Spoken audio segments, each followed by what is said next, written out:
Welcome back, everyone. It has been a while, but come along with us as we spend 10 wonderful days in Egypt.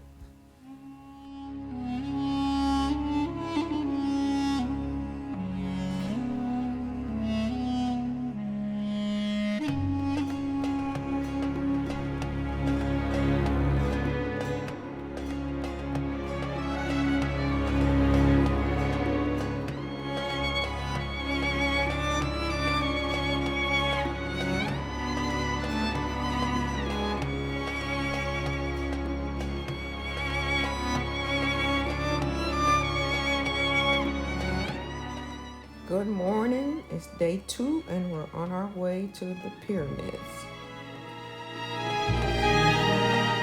So here we are at the pyramids.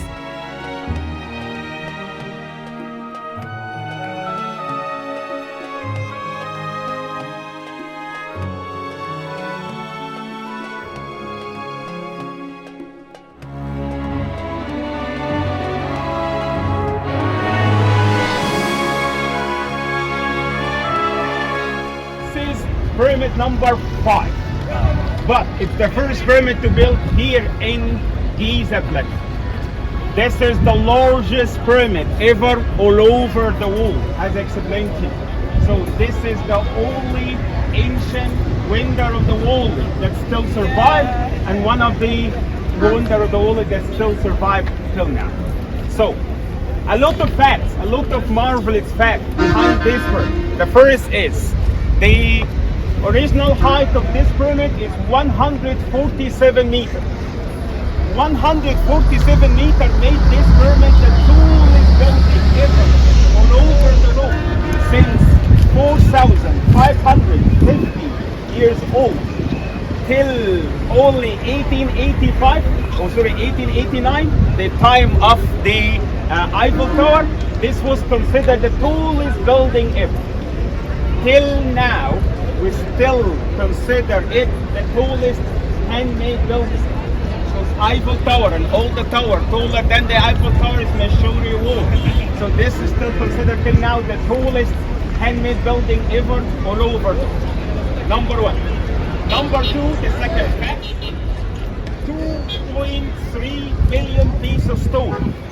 Plus minus sure, there are 2.3 million pieces of stone, the number of the stone that's used to build this pyramid. Each piece of stone weighs between 2 tons, which is the smallest one on the top, to 30 tons. Each piece of stone at the bottom weight from 25 tons to 30 tons each. So each piece at the bottom as big as one of these white minivans. Stone. That's just a piece of stone that's used to build this pyramid, enough to build half of Great Wall of China. Half of Great Wall of China is built out of the stone that's used to build this pyramid. So all the 3 pyramids of Giza Plateau could build another Wall of China. All the 3 pyramids of Giza Plateau could build another Wall of China. It's all solid. All in Egypt, I told you before, we have 110 pyramids. So the best condition one all over Egypt is the third one, even if it's the smallest. The big hole at the middle. The big hole in the middle, unfortunately it's very sad story with Italian, if you've never been Egyptologists, who use dynamite to explode the stone at the facade just to try to find the entrance of the pyramid. So this dynamite, it's the one that is like make this big gap at the middle of the pyramid. It's an amazing experience to see these magnificent structures, things I've only seen in books and videos. I never thought I'd be up close and personal. It was absolutely incredible.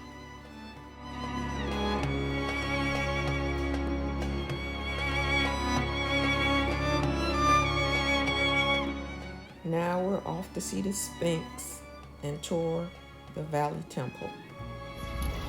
$1 Obama here. $1 Obama. $1 Obama. Obama is not on the dollar. Walking into the entrance of the Sphinx. Here is the Great Sphinx, which is 240 feet long with the body of a lion and the head of a human. So here you can easy to see everything. Nile till 1971 used to come here every year during the time of the annual Nile flood.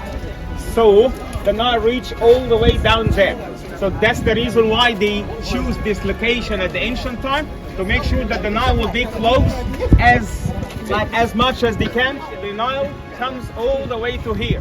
So the boat that's loaded the big massive stone, it reached all the way to here. Then they pulling the stone all the way up to the pyramid to build the pyramid.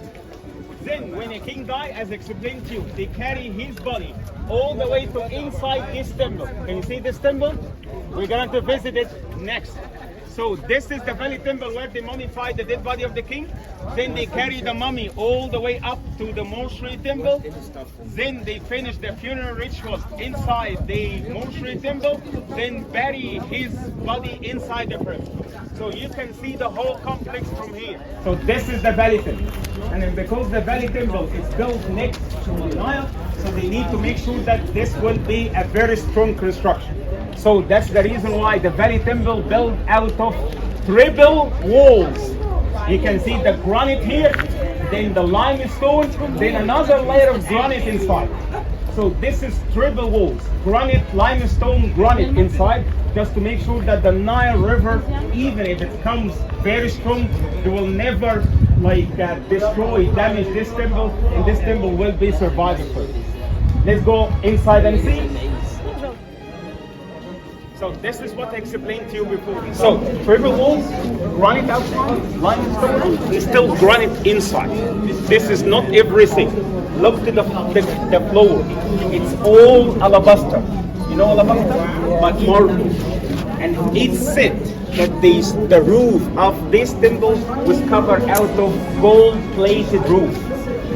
Can you imagine? This is only to use one time for one king, and it's triple walls, like alabaster floor, gold-plated roof, all of this for one king, one time, and that's it. This is where they did the mummification process of the king Khephren, the one who built this temple. It's apart from his time.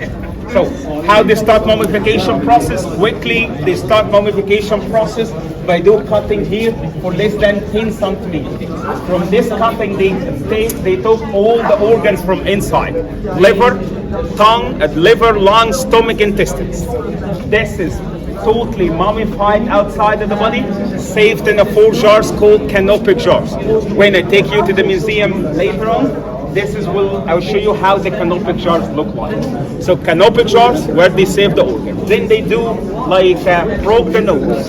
Through the nose, they do like a shaft from where they pull out the brain.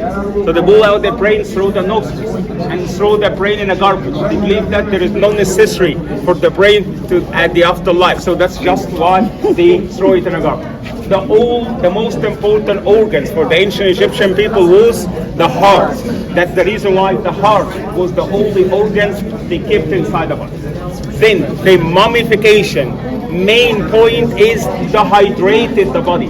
They just remove, dehydrated all the liquid, the water, the oils inside the body. So they keep the body for more than 30 days to 40 days inside nitrogen salt. So salt, this is something to totally dehydrate the body.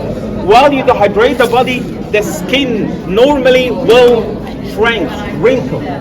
This, if it's happened, the facial feature of the body will be changed, because like the old people, when they feel old, no more collagen on the skin. From the mortuary temple, they finish the funeral ritual, then they bury the mummy inside his pyramid.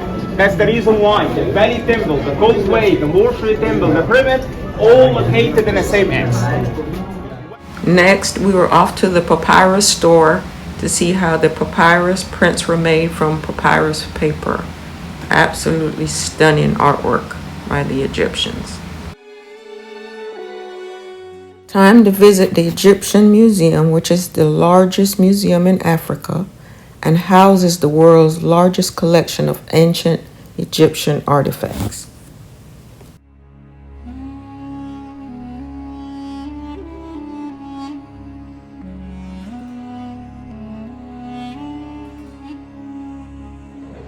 Here is another mummified body. That is the wife of the one that's here. These are the alabaster canopic jars that held the liver, lungs, stomach, and intestines from the mummified bodies.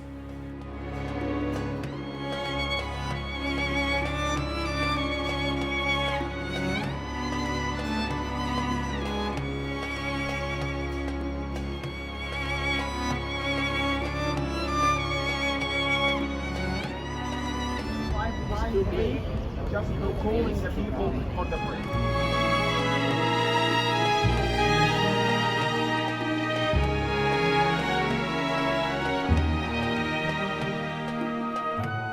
This is nice.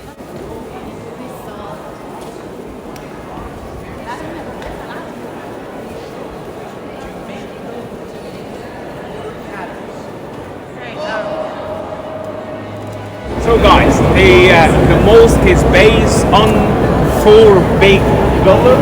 The 4 big pillars is something to hanging these huge big domes on the top. Also the roof based on 1 big dome on the top, surrounded with 4 semi-domes, and then 4 small domes in the 4 corner.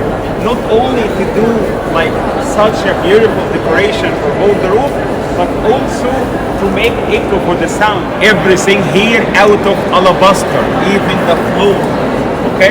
And then all the top part is all laid with a precious stone. In any mosque ever, will find 2 very important.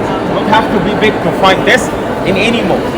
The first is, can you see the semicircle carved there at the end of the wall? This niche, we called it Qibla, is Arabic word meaning direction. All Muslims, everywhere all over the world, when they pray, they have to pray facing Mecca. So, if you are a first time here and you don't know where is the direction of Mecca, everyone when they pray, they have to face the direction of the Qibla. So Qibla is like the way to show you the direction to Mecca. So make sure that when you pray on the correct direction. Another very important thing is any mosque, can you see this stairs that laid up with the platform on the top? We called it Imbil, or we called it the pulpit, the normal pulpit like a church. So this is used by Sheikh or Imam to go all the way to the top part, the top platform, give the Friday prayer speech. Is the tomb of Muhammad Ali over there. This is his tomb. This is where he actually buried him. Can you see this golden things over there? Yeah, this is his tomb. If you look behind, you see like a big alabaster monument. He is buried under. This is the tomb of Muhammad Ali. Not Muhammad Ali the boxer. Muhammad Ali, the Islamic prophet. This is the view from Muhammad Ali's museum. Our next stop was at the Abu Surga Church in Old Cairo, said to be the oldest Coptic church in Egypt.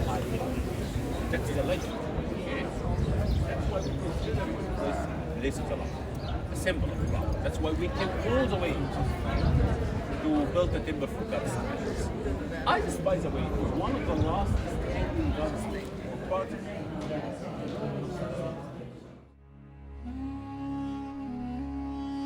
It's 4 a.m. and we are at the Tulip Hotel checking out for a flight to Aswan to get on the Nile cruise.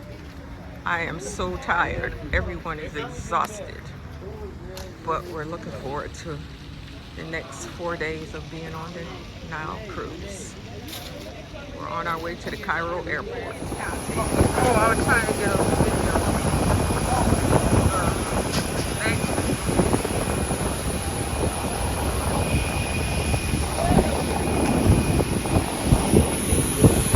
you.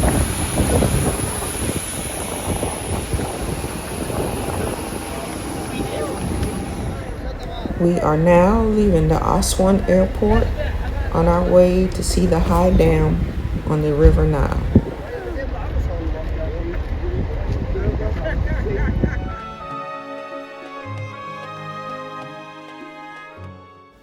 After visiting the high dam, we took a boat on the River Nile to visit some of the famous temples. 10 scarab, $1. $1. 10 piece for $1. $1. A lot of Nubian people down here. الو برازيل كام؟ 12 ما شاء الله يلا مجان علينا بس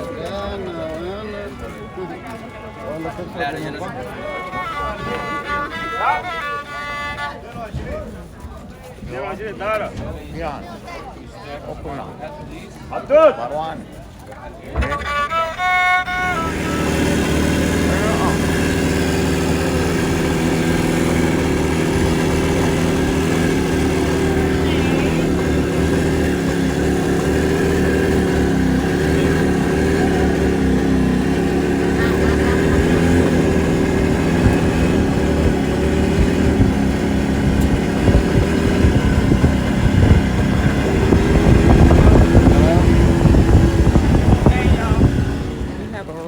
At the Temple of Philae.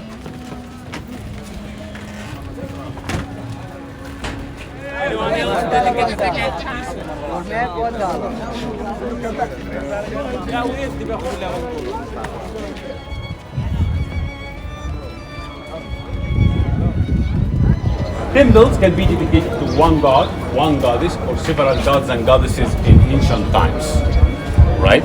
Because Egyptian mythology depended both things. This temple is one of the most famous temples in Egypt. Why? For a couple of reasons. First, because it's dedicated to the most important goddess in Egypt and probably in the world, goddess Isis, goddess of magical love. The other thing makes this temple famous, that's not the original location of the temple. The temple was on another island to the south from here, called Egypt, a very religious place in ancient times. 500 meters to the south from this location. And when we built Aswan Low Dam during the English invasion, because the lake of the dam, you remember, we said between the two dams we have a lake. So the water level rise up. So the temple, 40-50%, okay, was covered by water in the flood season. When we saved Nubian temples, in the last century, we took a decision to save this temple as well. From 1970 till 1978, a mission from Italy helped Egypt in cutting this temple, transferring it into the new location.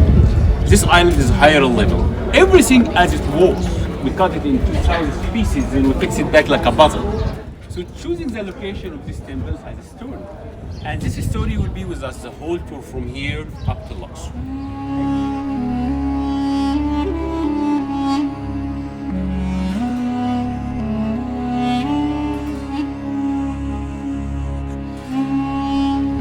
We are now on our way to the River Nile cruise, where we'll spend the next 4 days cruising from Aswan to Kom Ombo to Edfu and then on to Luxor.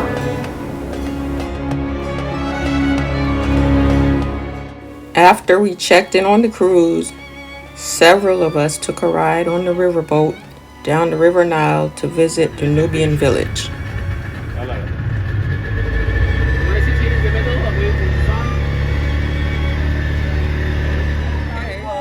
So we just made a stop at the Nubian Cafe off the River Nile. Beautiful River Nile.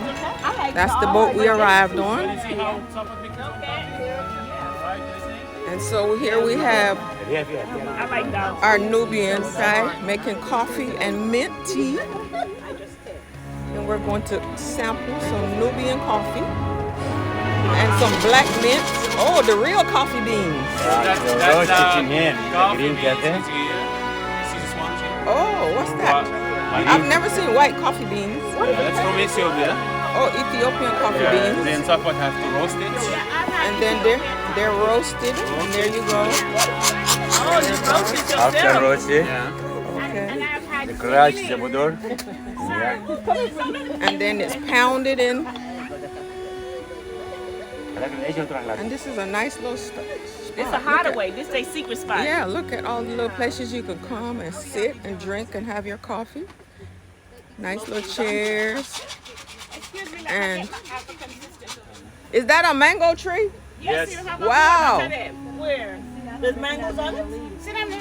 All of them. And there are mango trees all around. The mangoes on it? Where the mangoes come? What finish? That's the first thing I do. Oh, because it's October. You said So- the season is over. Oh. And this is our guide, Mohammed. Hello there. He's teaching us all about the culture.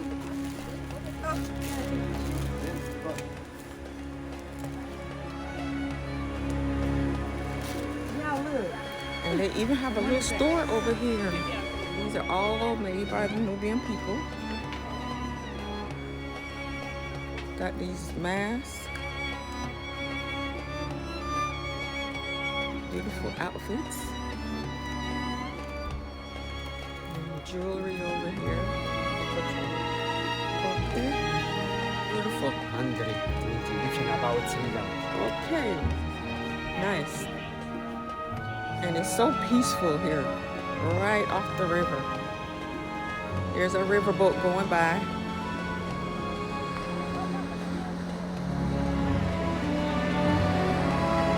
People ride up and down this river all day.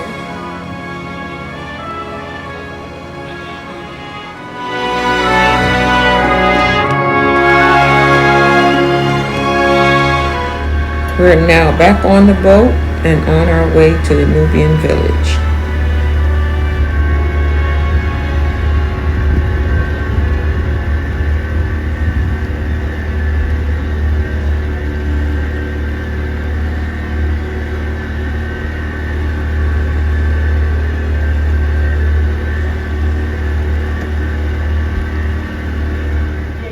We are currently in the Nubian Village, and we've just made a stop in this house to sample some Don't be Nubian scared to go sleep food. with this thing right here. And while we're What if here, he gets, because alligators are smart. Very smart. very nice wall art Be like in an American movie. done. You hear the music and here he comes. And then down here, I know he just get tired of just laying there. there's an alligator. He They might get haven't- some more energy while you sleep. Okay, so listen up. That's like a Nubian family. Right. Okay, they have like 3-4 bedrooms up there. 2 kitchens. The one to the right, that's a big one for the office for the baking. Okay, we have in our family house big receptions like that. It's different from countryside to Nubian style to city style and stuff like that. But here the Nubians, they keep sand in the floors, keep the weather more calmer, and palm trees, reeds in the city. They don't worry about rains. So this is like their living room. Yeah, it's rarely rains. Very dry here. We just keep the So they the have palm like a trees that's thatched for roof, shade. so it can rain inside. Because Very, their very. furniture is made of concrete, so it doesn't matter if it gets wet. But everything get wet, right? Yeah, no problem. No shame on them. How's the breath? Okay, this is the mask. I have a lashes. My lashes is good for his The white thing that's white salty cheese. Okay, that's cheese, salty. So why do they keep the alligator in the house? Like Karnak believes that the crocodiles keep the bad souls away, bad spirits out of the house. Oh my Bad goodness. eyes. So we'll get souls, that's why we do this. Returning to our cruise ship for a good night's rest.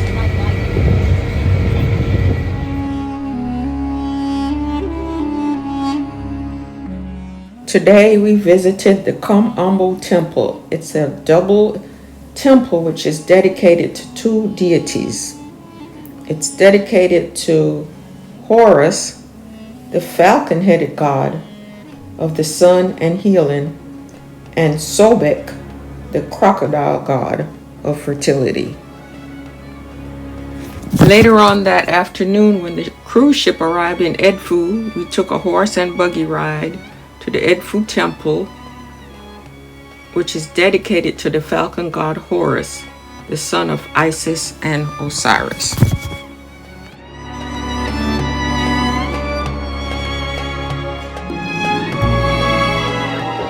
evening was capped off with a nice meal and some Egyptian music and dancing. It was a rather festive evening.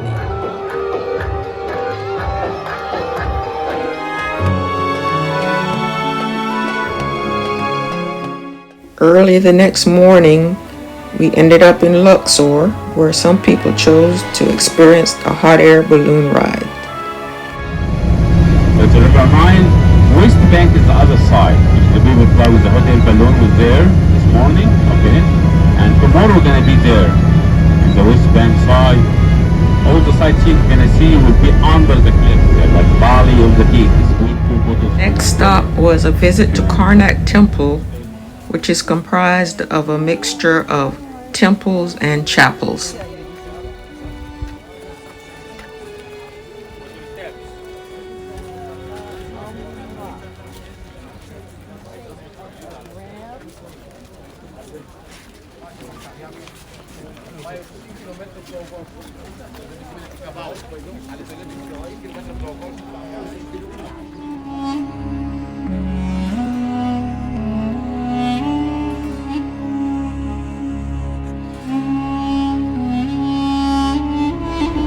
Then went on to visit the Luxor Temple, which is connected to the Karnak Temple via the Avenue of the Sphinxes.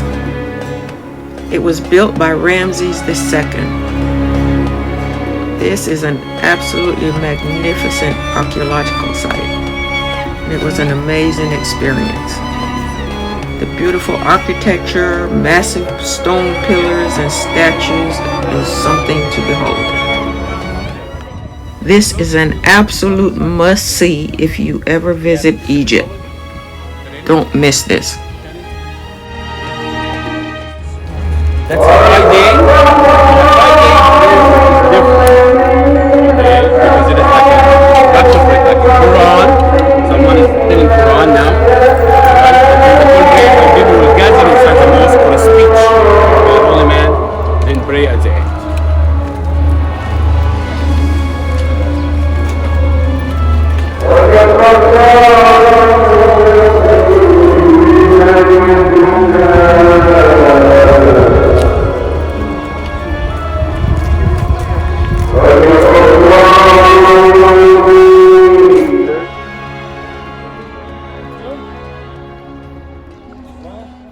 Later on, we took a horse and buggy ride for a mini tour of Luxor with a local family that we met in Luxor.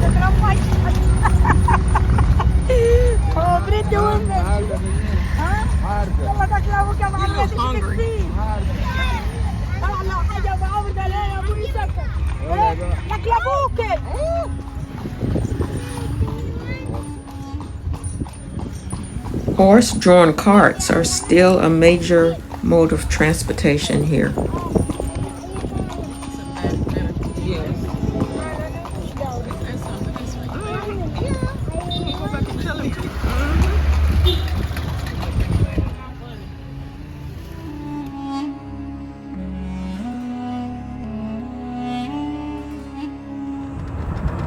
Riding through the Valley of the Kings.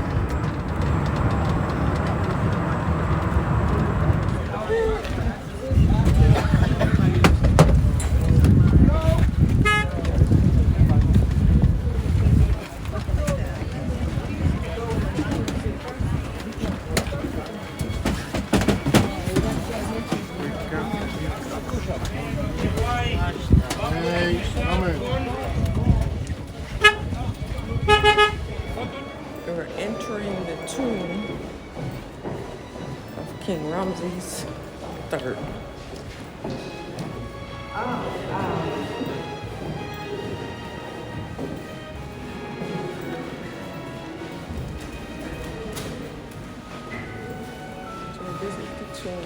This is a massive tomb. It's amazing how they built these structures without any heavy machinery.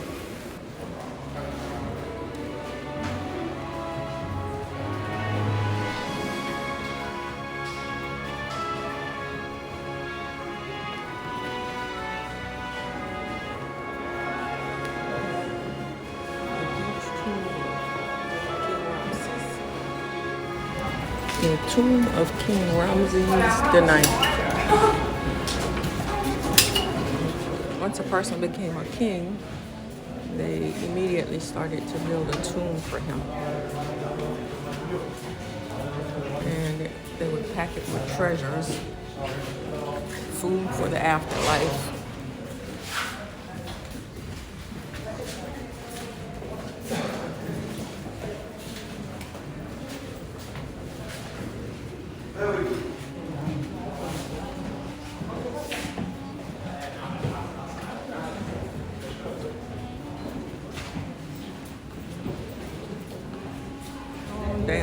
It's a long way down to this tomb, and it's extremely hot down here. Going underground to see the tomb.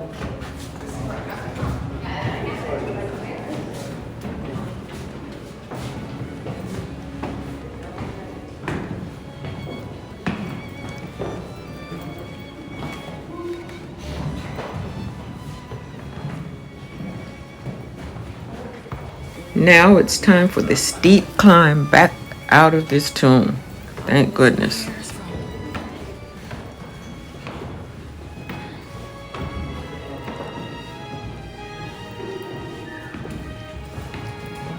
It's hot in here. We are now at the place where they make alabaster.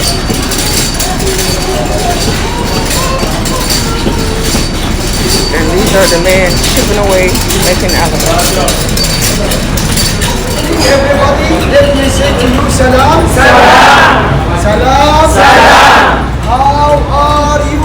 Fine, thank you. Okay, so here is, I am the local guy. I'm going to give you an idea about how we do our souvenirs from the ancient time until now. We still use the same ways, the same technique.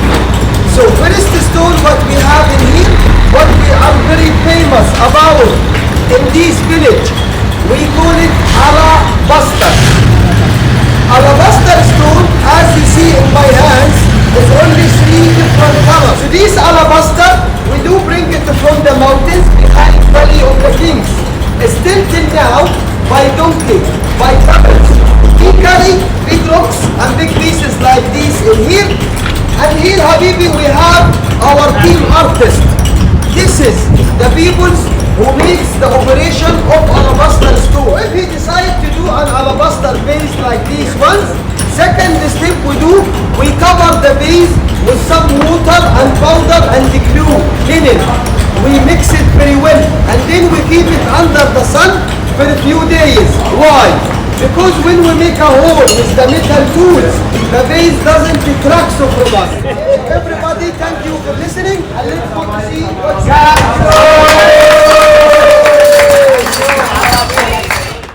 This is the alabaster store with these beautiful pieces, and some of them are authentically made, but unfortunately some pieces are made in China, so you have to be careful when you buy them.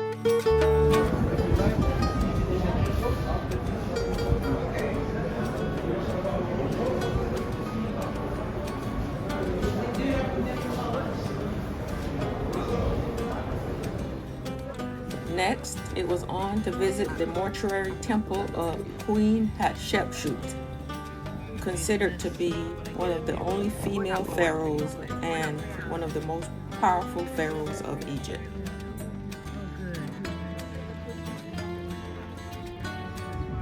Okay, so we're on the Nile River, riding from the east bank over to the west bank. And this is how they transfer from one section all the way over to the other side. There we are. And that little boy is guiding the stern. We were entertained during the trip by these amazing young boys who showed off their dancing skills.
After a long, eventful day, we headed to the Luxor airport for our trip back to Cairo.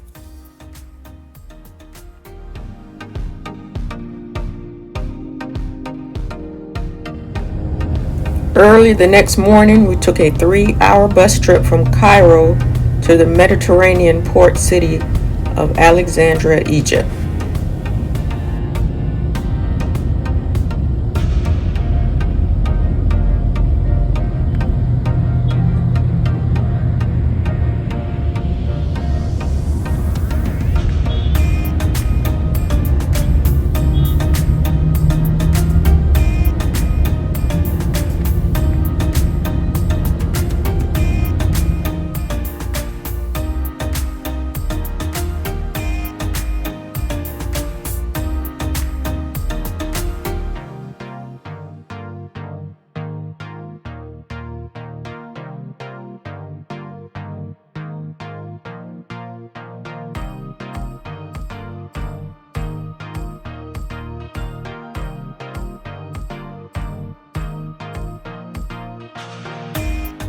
We visited some very interesting places to include Alexandria Biblioteca, which is one of the largest libraries in the world. It houses the first Egyptian printing press, which was established in 1820, and has over 8 million books and has a huge reading room. It is 8 p.m. and we are in busy Alexandria, Egypt. Look how busy the streets are. There's a lot of blowing going on. There's a lot of crazy driving going on. These streets are busy. Check it out. Street vendors are out here.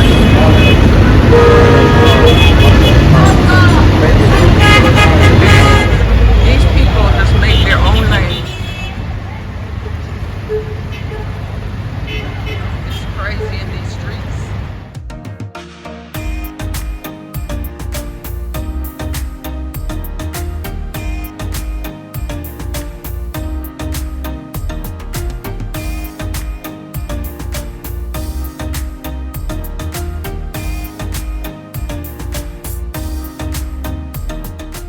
This is the end of an eventful 10 days in Egypt. Visiting Egypt was truly an amazing experience. It's mind-boggling to wonder how the ancient Egyptians built these massive structures like the pyramid without heavy-duty machinery. If you haven't visited Egypt, it's definitely worth putting on your bucket list. I hope you enjoyed the video. Thanks for watching. See you next time.